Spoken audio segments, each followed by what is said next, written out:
In the world of light gun games, nothing quite exemplifies the term unique like that of Rescue Shot for the PS1.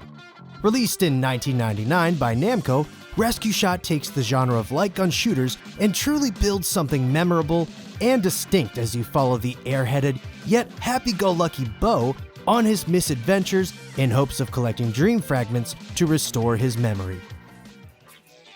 Throughout his wild stroll, which is hilariously brought upon himself by seemingly wandering into crazy conundrum after crazy conundrum, you'll find yourself shooting down tons of enemies like goofy bats in the Mushroom Kingdom, giant dragons as you boat down a raging river, and even ward off evil robots in the skybound city of Megatropolis. But your typical gallery shooting isn't what makes Rescue Shot a standout title.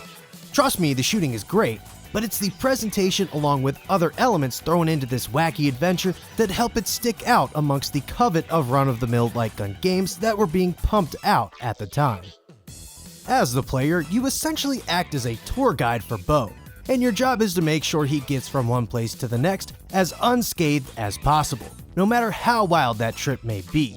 Sure, you'll do plenty of bad guy shooting, but be prepared to help Bo platform by shooting him across holes or gaps. Make sure he isn't flattened by rolling barrels. Help him navigate mazes by shooting lanterns that correspond with the direction, and so much more.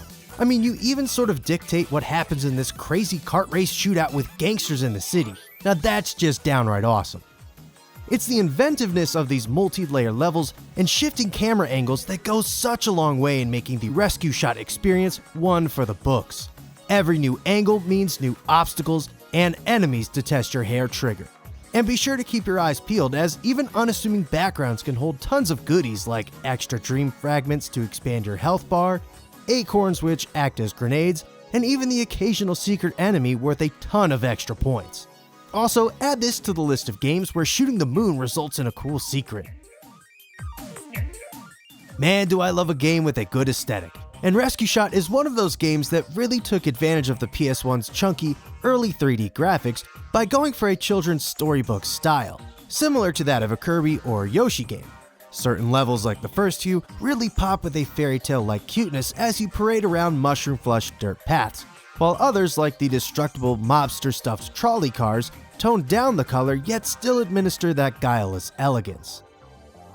Despite the charming graphics and all that goes on in these levels, you do come across the occasional barren screen with little or nothing to do.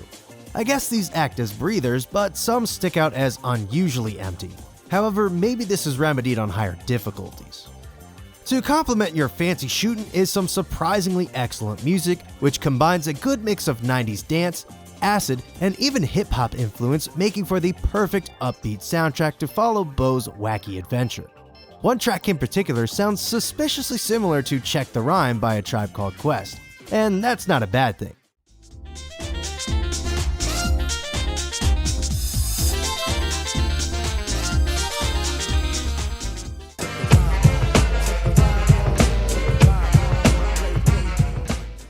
As a matter of fact, Rescue Shot, can you kick it? Yes, you can. Kudos to the composers, as all of the levels really fill out thanks to their catchy tracks. If you're looking for an excellent light gun game that differs from the typical experience one might expect, with neat instances of platforming, unique shooting scenarios, and a zany fairy tale-like story with a wealth of charisma, then look no further than Rescue Shot. Especially since this did see release in Europe, meaning it has an English translation for all to enjoy. For those of you with a CRT and light gun on hand, a Japanese copy will run you around $20 to $30, add an extra $30 or $40 for a PAL copy, which isn't too bad, especially for such a unique game that is kind of rare. If a tube TV isn't an option for you, you're not out of luck, as the game plays just fine with mouse aiming, which is exactly how I played it for this review and had no trouble at all. So break open an emulator that supports that and have at it. Well, since we're on the topic of light gun games, I might as well tackle one more lesser known light gun extravaganza from our friends at Namco. I'll see you all next time. Hey, thanks for watching. If you like this episode, consider checking out these other videos right here, or even subscribing. Also, if you'd like to throw me a couple of bucks, you can support the show on Patreon.